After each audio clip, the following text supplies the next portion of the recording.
আদাব, নমস্কার। আমি ডাক্তার গৌতম দত্ত। দত্ত হোমিও কেয়ারের পক্ষ থেকে আপনাদের সকলকে আবারও স্বাগত জানাচ্ছি নতুন আরেকটি ভিডিও দেখার জন্য। সেই সাথে পুরো ভিডিওটি দেখার আমন্ত্রণ জানাচ্ছি। আজকের আলোচনার বিষয়টি খুবই গুরুত্বপূর্ণ, অর্থাৎ শিশুদের অ্যাডিনোয়েডের সমস্যা এবং তার সমাধান। তো অ্যাডিনোয়েড হলো যে নাকের পিছনে থাকা এক ধরনের একটা গ্রন্থি, যা বড় হয়ে গেলে শিশুদের শ্বাস নিতে সমস্যা হয় বা সমস্যা তৈরি হয়। তো এটা যদি আপনি দেখেন যে আপনার বাচ্চা মুখটা খুলে ঘুমায় বা নাক বন্ধ থাকে, বারবার সর্দি লাগে, তাহলে আপনি ধরে নিতে পারেন যে আপনার শিশুর এই অ্যাডিনোয়েডের সমস্যাটা আছে।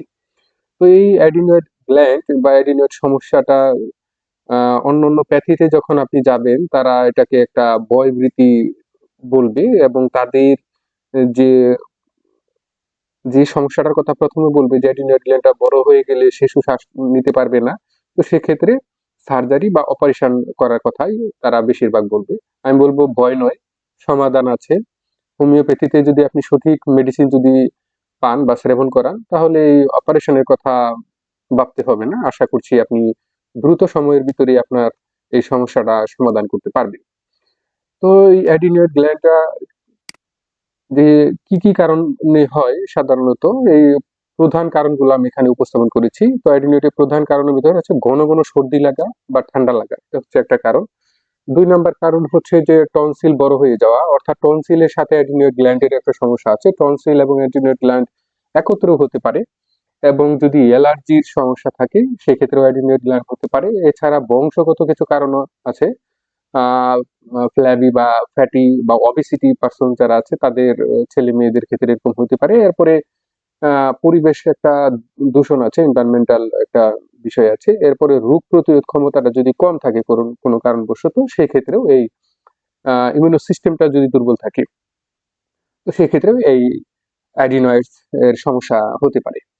তো এই অ্যাডিনয়েডস এর জন্য প্রথম আমি যে মেডিসিনটাকে এখানে অন্তর্ভুক্ত করেছি সেটা হচ্ছে ক্যালকেরিয়া কার্ব।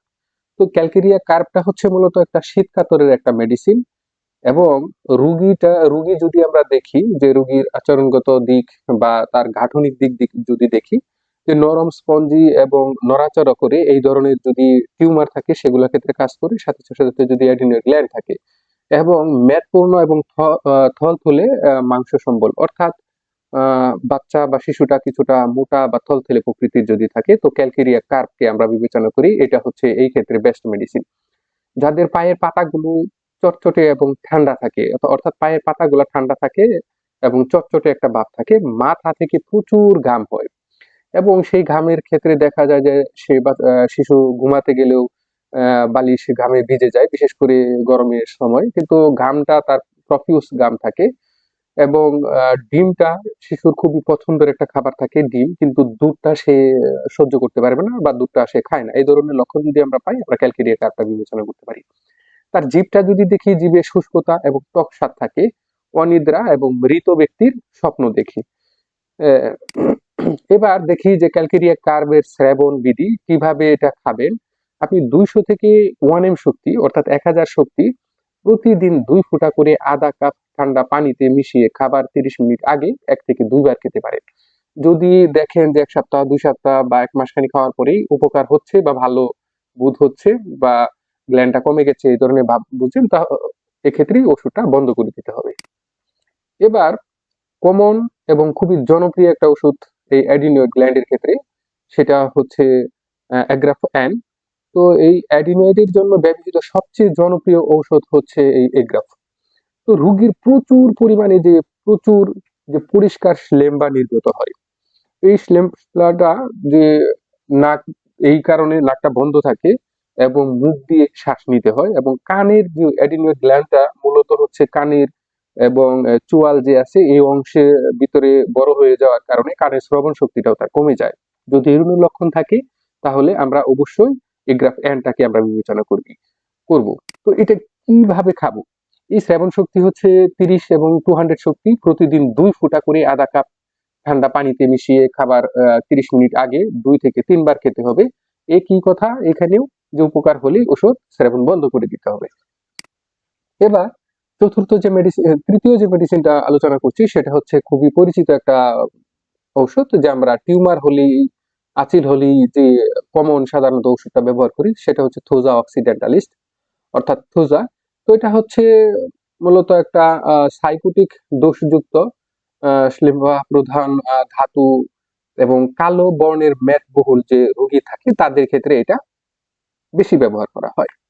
তো এটা হচ্ছে গাঠনিক একটা দিক, এবং ত্বকের উপরে ভাগে ডুমুরের মতো মাংসপিণ্ড থাকে এবং স্পঞ্জের মতো অর্বুদ থাকে এবং গ্ল্যান্ড হয়। এবং তার যে আরেকটা বিষয় হচ্ছে যে শিশুর ক্ষেত্রে দেখি যে তার ইচ্ছে মতো কোনো কাজ না হলে প্রচন্ড ভাবে রেগে যায়। যদি এরূপ ধরনের লক্ষণ থাকে, এক্ষেত্রে আমরা থোজাটা আমরা কল্পনা করতে পারি বা থোজাটা আমরা দিতে পারি। তো থোজাটা কেমন করে দিবেন, এটাও কিছুটা উচ্চ শক্তি, আপনি 200 বা 1 m শক্তি বা 1000 শক্তি প্রতিদিন 2 ফোঁটা করে আধা কাপ ঠান্ডা পানিতে মিশিয়ে খাবার 30 মিনিট আগে 2 থেকে একবার সেবন করতে দিবেন। একই কথা আবার, যে উপকার হলেই ওষুধ সেবন বন্ধ করে রাখতে হবে। আর যদি আপনি ধরেন অ্যালেম্পটেসের ওষুধ ব্যবহার করেন তাহলে 0.2 শক্তি থেকে শুরু করে পর্যায়ক্রমিক এটা সেবন করাতে পারেন পুরোপুরি নির্মূল না হওয়া পর্যন্ত। এবার সর্বশেষ যে মেডিসিনটাকে এখানে আমি আলোচনা করেছি সেটা হচ্ছে ব্যাসিলিনাম বা টিউবারকুলিনাম। এই দুটার একটা মেডিসিন আপনি বেছে নিতে হবে তো লক্ষণ বেসিসে। তো ব্যাসিলিনাম এবং টিউবারকুলিনাম যে সকল শিশুদের পারিবারিক যক্ষা রোগের ইতিহাস আছে, অর্থাৎ তার বাবা, মা, তারপরে নানা, নানি, দাদা, দাদি, মানে এইরকম যারা আছে পরিবারের সাথে সম্পর্কিত এই সকল ব্যক্তি যাদের যক্ষা রোগের ইতিহাস আছে বা ছিল, হ্যাঁ, তাদের ক্ষেত্রে এটা উত্তম ওষুধ। এবং তাদের দেখা যায় যে ঘন ঘন ঠান্ডা লাগার একটা প্রবণতা থাকে, মানে কোল্ড টেন্ডেন্সি তার একটা থাকে ইজি। তো এখানে শিশু জোরে চিৎকার করে, এবং তার আরেকটা সমস্যা হচ্ছে যে এই ধরনের শিশু যদি এরকম মায়াজম থাকে বা টিউবারকুলোসিস মায়াজম যদি তার থাকে, শিশু জোরে চিৎকার করে। এবং বিড়াল এবং কুকুর, এখানে বলা আছে মানে কুকুর এবং বিড়াল দেখলেই সে ভয় পায়। যদি এরকম প্রবণতা থাকে তো আমরা এই ব্যাসিলিনাম মেডিসিনটাকে বা এই টিউবারকুলিনাম মেডিসিনটাকে আমি অন্তর্ভুক্ত করতে পারি। কিভাবে খাবেন, এটা খুবই, যেহেতু নসুট একটা ওষুধ, সতর্কতার সহিত ব্যবহার করতে হবে এবং উচ্চ শক্তি ব্যবহার করতে হবে, বিশেষ করে 200 শক্তির উপরে। তো 200 থেকে 1 m শক্তি প্রতিদিন, যে কোনো একটা শক্তি নেওয়ার পর প্রতিদিন 5টি করে গ্লোবিউজ, অর্থাৎ ওষুধ দ্বারা সিক্ত করার পর বা ভিজিয়ে 5টা করে গ্লোবিউজ আধা কাপ ঠান্ডা পানিতে মিশিয়ে খাবার 30 মিনিট আগে সপ্তাহে একবার খেতে হবে। আমি আবারও বলছি, সপ্তাহে একবার খেতে হবে, এবং এভাবে 4 থেকে 6 সপ্তাহ খেতে হবে। আর উপকার যদি বুঝেন যে উপকার হলে ওষুধ সেবন বন্ধ করে দিতে হবে। তো ধন্যবাদ সকলকে। আমার ভিডিওটি যদি ভালো লাগে তো অবশ্যই সাবস্ক্রাইব করতে ভুলবেন না। সেই সাথে যাদের এরকম সমস্যা আছে আপনার পরিচিত, ভিডিওটি শেয়ার করে তাদের কাছে পাঠিয়ে দিন, যাতে এই ধরনের সমস্যার ঔষধ এখান থেকে নিতে পারে এবং তারা উপকার হতে পারে। তো